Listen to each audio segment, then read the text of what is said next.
I've talked about journaling on this channel a lot already, be it journaling prompts for shadow work or journaling prompts for self-love, and I've also made a video on how to make journaling a habit that you will enjoy and that actually offers something of value to your life. I wanted to further the discussion on journaling because it is one of my favorite topics, and talk about the 7 main ways in which I journal, because these are the ways in which I actually increase my emotional wellness, and these are the ways in which I journal to help me grow. So let's talk about it.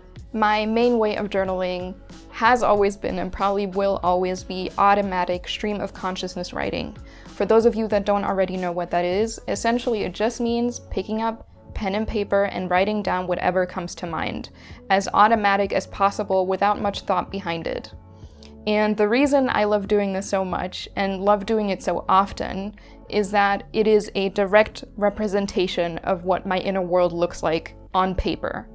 And the possibilities of what you can do with that are endless. I essentially use it to figure out what my thought, emotional, and behavioral patterns are, because sometimes there are changes I need to make, or it's just good to be aware of the things I am thinking at the moment, because they do inform how I'm feeling, and how I'm feeling informs how I'm behaving. So it makes sense for me to become more aware of what goes on in my inner world so that I can figure out if there's anything I need to change or anything that I want to maintain. With automatic writing, I always find out things I didn't know before about myself, which is another great thing, because being more self-aware in this way helps me again to adapt my behavior and my thinking patterns to a more healthy way. More healthy meaning that it actually increases my emotional wellness instead of decreasing it. Another reason I love automatic writing is that it always helps me to understand myself so much better.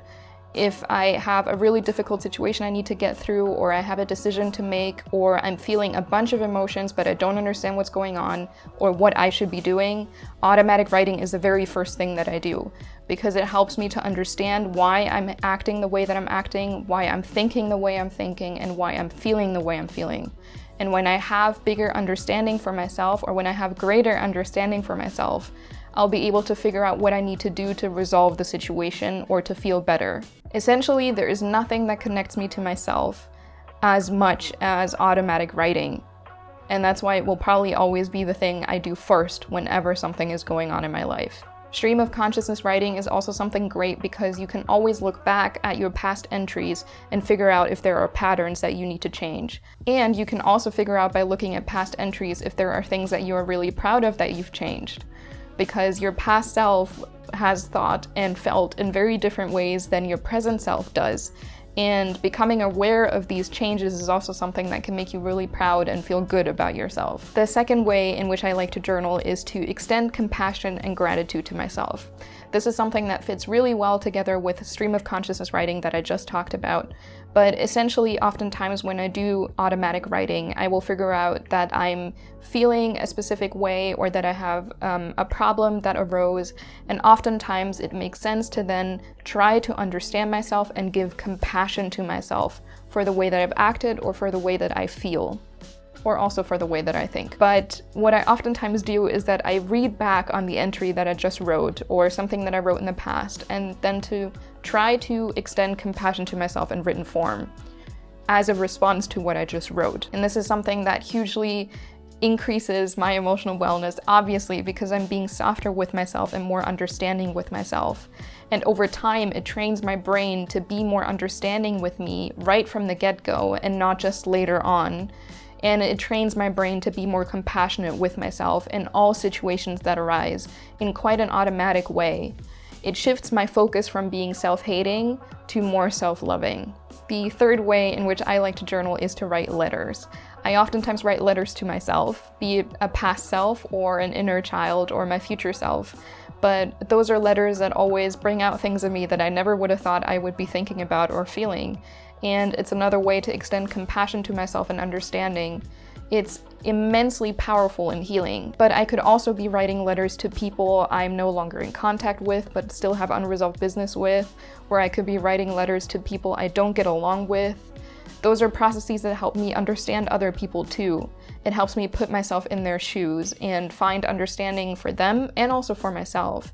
It's something that's immensely healing because it brings more empathy and love into a situation where that might not be the first emotion that I feel. And lastly, letters can also be written to Source, God, Source consciousness, whatever you want to call it, whatever your belief is, if you do believe in something bigger than yourself. But I feel like oftentimes, especially when all I'm doing is university and running around and being very busy, is that I am very disconnected from my version of a higher power. In my case, that's Source. And my way to reconnect with Source or higher power, and essentially also to myself then by extension, is to write letters, expressing my gratitude, expressing my anger if that's necessary, just talking to Source as if it were a separate person that I can talk to. And it's something that really helps me connect to something bigger than myself, which is profoundly important for me when all I'm doing is staring at a screen all day long and my world is very narrow. The fourth way in which I journal is to do parts work on paper. For those of you that don't already know what parts work is, I will link a few articles or YouTube videos, whatever I will find about the topic down below so that you can check it out. But essentially, you could think of your mind, if you wanted to, as consisting of a bunch of different parts, a bunch of different personas that live inside of you and have different needs, wants, different emotions, different thought patterns. This might sound really, really weird, but it is a concept that's oftentimes used in normal psychotherapy as well. But it's also something that's very, very common in the spiritual community. So again, if you want to know more about parts work, I will link some stuff down below. But essentially what I would do, for example, when I'm feeling really, really anxious, is to imagine my anxiety as a person in my brain, and I will start talking to it in my journal. Oftentimes people do this by using their non-dominant hand, but I just use my dominant hand because I've practiced enough for that to be able to work. But essentially I will just ask questions and try to understand the anxious person as if it were a friend that I'm getting to know. And I'm trying to deeply understand why this person in my head is anxious, what they need, and how I can help them and resolve the issue for them. Again, it's something that teaches my mind to be more self-compassionate and focus on understanding emotions and resolving them before I try to suppress them or deny them and pretend like they don't exist. Because usually I think it's very, very easy to, for example, run away from anxiety or run away from depression. And putting it on paper is something that detaches me enough to be able to be brave enough and compassionate enough to dive into the emotion and treat myself the way that I would treat a best friend or a family member, with love and understanding. Putting it on paper also helps me to detach enough to be able to figure out what the actual issue is in a calm and slow manner. This can also be done with two parts who are opposing. Let's give a very simple example. Let's say I have one part that really wants to do university work and one part that absolutely hates doing it and would like to stay in bed all day long. Those parts obviously clash. Those voices in my head obviously clash. And to figure out what I can do to resolve the situation, I can try to understand both parts individually and then find a resolution that helps both. Because oftentimes we will find that if one side of us wants to do something and the other doesn't, there's a common denominator that can connect these two parts. For example, the part of me that wants to stay in bed all day long would also like to succeed in university, but it's very scared, so would like to just stay in bed and not start at all in case I fail. But if I can make sure that that part doesn't feel as scared of failing as it does now, I can bring it to a middle ground. The other part I could, for example, say that really wants to do university, can we do it an hour later when we've done yoga and we've done some meditation, and can we maybe work a little less so that we can also do something that makes us feel safe? And that's kind of like a compromise between those two parts, something that helps me figure out what I need to do to be able to do what I need to do, but without bulldozing a part of me that doesn't want to. So parts work is about understanding yourself, finding compassion for yourself, finding resolution for issues, and not just bulldozing aspects of yourself because they don't align with what you specifically want to do. Like, for example, just working instead of lying around in bed all day long. Practically, this looks like me just writing down questions or me asking, hey, anxiety part, for example, can you tell me why you feel the way that you feel? Or can you explain how you're feeling? Is there anything I can do listing ideas, making lists of things that can resolve the situation. It's very much an intuitive process that happens on paper instead of having a conversation with myself in my head. It's like having a meeting, but on paper with yourself. The fifth way that I like to journal is obviously to use journaling prompts. I've made videos on journaling prompts for self-love and also on shadow work, but there's also a bunch of prompts you can find just on Pinterest. And those are always really cool, but because they're things that I wouldn't think to journal on, if that makes sense. And the sixth way in which I like to journal is to set an intention in the morning and to do gratitude journaling in the morning. What I mean by setting an intention is that I will think about what I need to do for the day, and then also set an intention for how I want to feel or what I want to accomplish, how I want the day to go.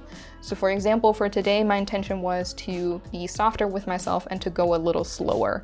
So that's something I would write down at the beginning of the page. Usually for me, it's not a sentence, but a few words, but you could have a sentence. For me, it was softer, slower. And then after that, I would also write down 3 things that I am grateful for.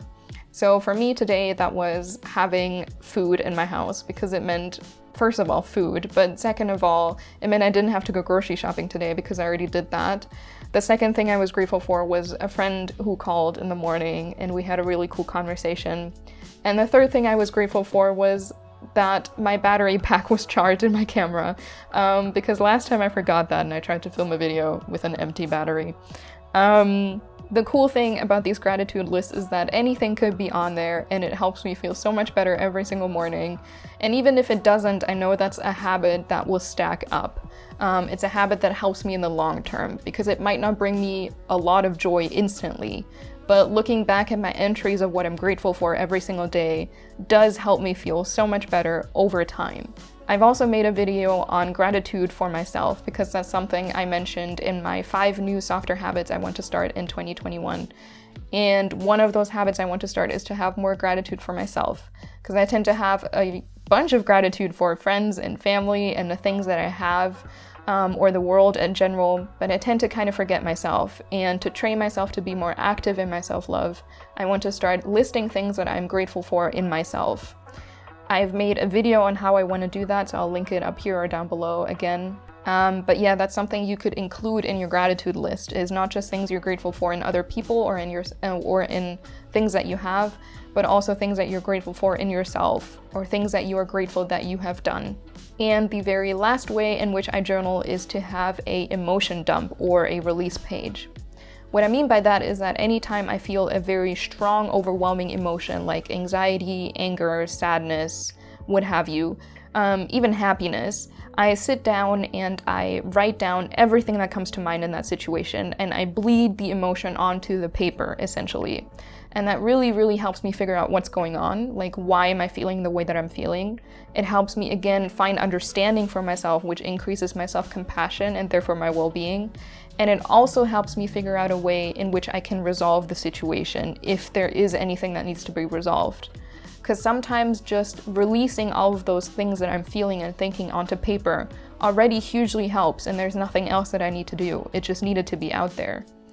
But it helps to kind of get the emotion out and onto paper or onto a screen to detach me from what's going on, so I'm not just drowning in wave after wave of emotion, but I'm actually finding understanding and resolution for myself. This again is very, very similar to stream of consciousness writing or automatic writing, and something that will get better and better with practice, and the benefits will become greater and greater the more that this is practiced. But it's a habit that needs to be instilled, because usually the first instinct we have when there is a strong emotion is to turn away from it or to suppress it in some sort of way. And this forces us to actually look at the emotion and look at the situation that we're in full frontal and to actually understand it and dive into it. So it's a great practice that brings us closer to ourselves, and for me it's a really healthy way to deal with any emotions that might come up throughout the day or throughout the week. So it's something that I actually do very, very frequently, and that helps me out a lot. So those are all the ways in which I journal. Let me know down below how you journal or what your favorite way to journal is. I hope you're all doing very, very well, and I'm wishing you a wonderful, wonderful week, and I'll see you very soon. Bye.